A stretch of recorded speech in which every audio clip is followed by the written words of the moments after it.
Hey there, Cryptid family. If you enjoy the chills, don't forget to like this video, subscribe if you're new, and hit that notification bell if you're not afraid of the whispers. Arthur had seen Jeff's bad ideas before. He had witnessed catastrophes ranging from the time Jeff tried to domesticate a pack of gremlins. They just need positive reinforcement. Jeff had insisted, moments before his couch spontaneously combusted, to the great haunted mall incident where Jeff had nearly been arrested for accidentally summoning a ghost that locked people inside the food court. But this was a new low. Arthur stood outside the grand entrance to Jeff's paranormal petting zoo, gripping the bridge of his nose in growing despair. The entrance was a repurposed carnival gate, adorned with glowing neon signs that pulsed ominously in colors that should not exist. Beneath the sign, a giant banner read, "Cuddle a cryptid, bring the kids, not responsible for any unexplained disappearances." Arthur stared at the sign, his eye twitching. Jeff, who was proudly adjusting a giant foam cowboy hat on one of his creatures, turned around with a beam of pure, unfiltered enthusiasm. "Arthur, you're just in time. Business is booming." Arthur looked around. A faintly glowing, semi-transparent cat was floating 3 feet off the ground, purring as a group of children tried and failed to pet it. A sentient ball of gelatinous goo rolled past, swallowing a woman's purse with a wet gurgle. A bat-winged raccoon was attempting to pickpocket an elderly man. And then there was Bleats McGee. The 3-headed goat, standing proudly on a hay bale, turned all 6 of its yellow eyes toward Arthur and let out a synchronized, bone-rattling bleat. Arthur's blood ran cold. No. Not again. Absolutely not. Bleats McGee jumped down, trotted straight up to Arthur with an air of sinister confidence, and immediately chomped down on his shoe. "God, Jeff!" Arthur flailed, trying to shake the goat off, but Bleats McGee held on with disturbing strength, gnawing aggressively. One of the other heads casually licked Arthur's pant leg. The third just stared at him, unblinking, with the gaze of a creature that had seen the void and come back hungry. "Oh," Jeff said, clasping his hands together. "He likes you. He is actively destroying my footwear. Affection comes in many forms." Arthur kicked his foot forward in a desperate attempt to dislodge the demonic shoe-eater, but Bleats McGee finally released the leather with a satisfied crunch and trotted back to its hay bale throne, smug as hell.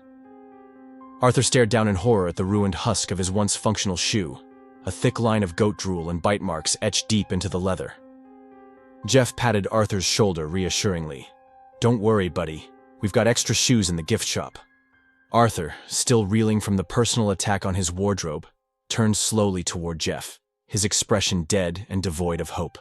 "Jeff, I need you to tell me, right now, how in the actual hell you thought this was a good idea." Jeff gestured enthusiastically toward the crowd. "People love weird animals, Arthur. You wouldn't believe how many families are lining up.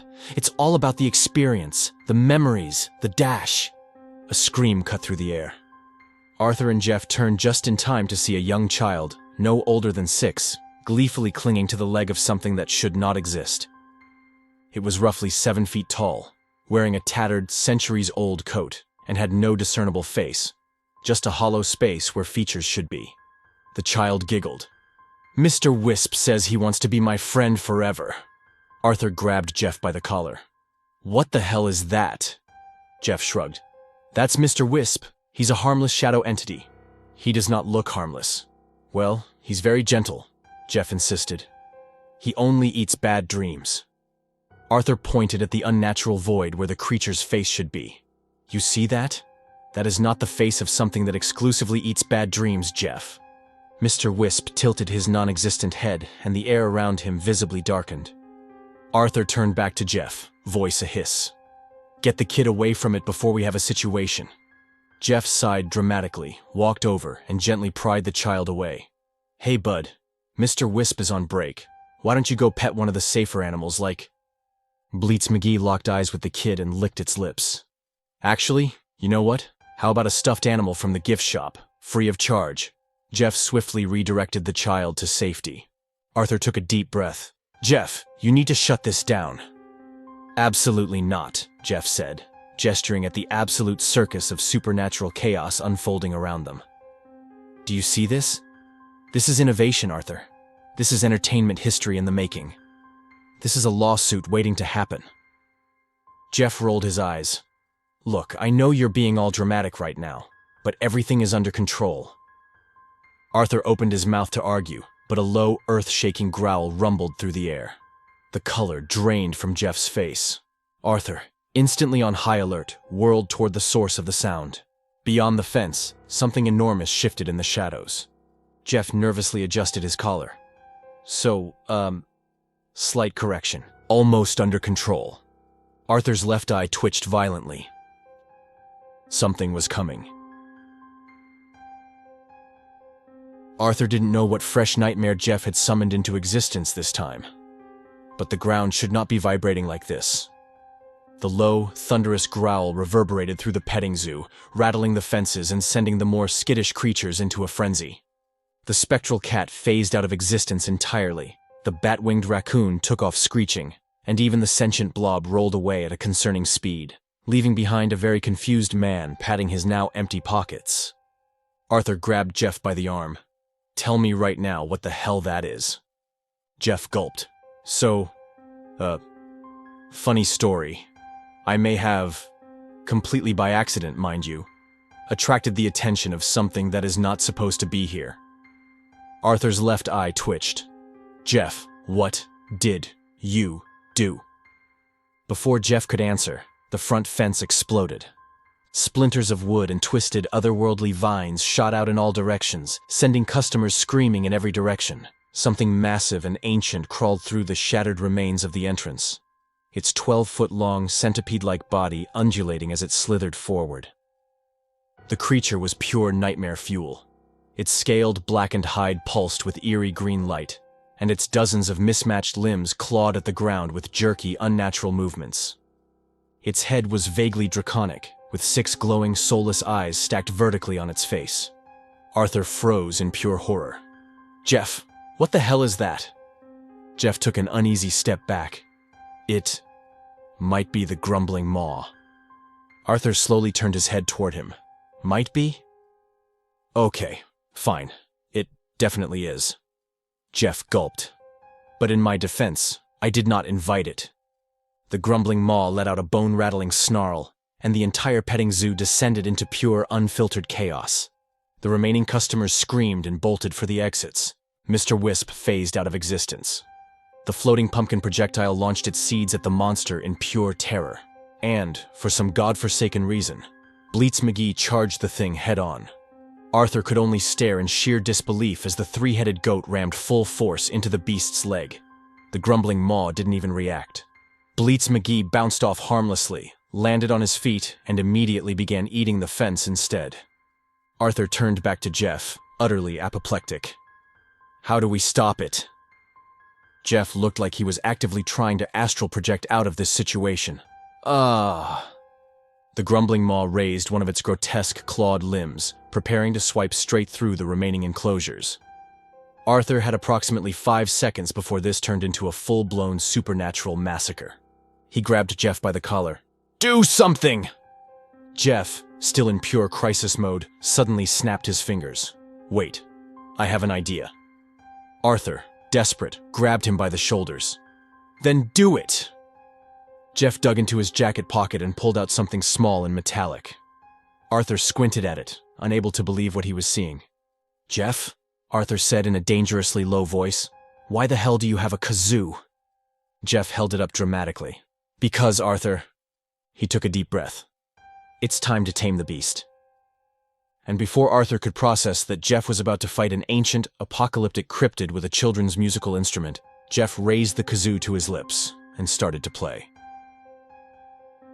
Arthur had seen Jeff do a lot of stupid things, but this was next-level, galaxy-brain weaponized stupidity. Because in what reality did a kazoo battle against an apocalyptic centipede dragon abomination make any kind of sense? And yet, here they were. Jeff stood firm, eyes closed in dramatic concentration as his kazoo hummed out an oddly soothing melody.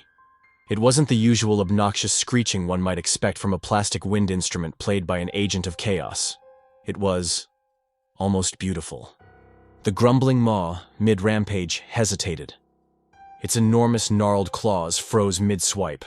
Its 6 eerie, glowing eyes locked onto Jeff, unblinking. And then, slowly, impossibly, the beast's body began to relax. Arthur could not believe what he was seeing. The once unstoppable horror, a creature that had just torn through a wooden fence like paper, was now curling up like an oversized house cat. Its dozens of unnatural limbs folded inward, its gargantuan form slumped, and with one final contented sigh, the Grumbling Maw closed its eyes and dozed off. Jeff kept playing, his face serene, completely in the zone. The kazoo's soft, ridiculous hum carried through the night like a supernatural lullaby. Arthur, standing motionless in utter shock, felt his brain short-circuiting. "What the actual hell?" he finally whispered. Jeff, lowering his kazoo with a flourish, turned to him with a smug grin. "See? Totally under control." Arthur's hands balled into fists. "You just tamed an ancient horror with a plastic kazoo." "Yeah, pretty cool, right?" Arthur let out a slow, suffering exhale. I don't even have the energy to process this right now." As if sensing its moment, Bleats McGee trotted up, chomped Arthur's remaining shoe clean off his foot, and then strutted away with an air of triumph. Arthur stared at his now sock-covered foot. His jaw tightened. Jeff patted his shoulder. "Don't worry, buddy. We've got extra socks in the gift shop." Arthur turned to Jeff with the full force of a man who had reached his absolute limit. "Jeff, shut the zoo down now." Jeff looked heartbroken. "But now." Jeff sighed, turning back to the peacefully slumbering eldritch nightmare worm curled up like a giant, horrifying kitten. "Fine. But just so we're clear, this would have been a massive success if it weren't for, the catastrophic destruction." Arthur massaged his temples. "That's like saying it would have been a great flight if not for the plane crash." Jeff snapped his fingers. "Maybe next time I should open a paranormal amusement park." Arthur stared at him. Jeff stared back, completely serious. Arthur, with every ounce of strength left in his body, turned and walked away. Bleats McGee trotted after him and ate his sock.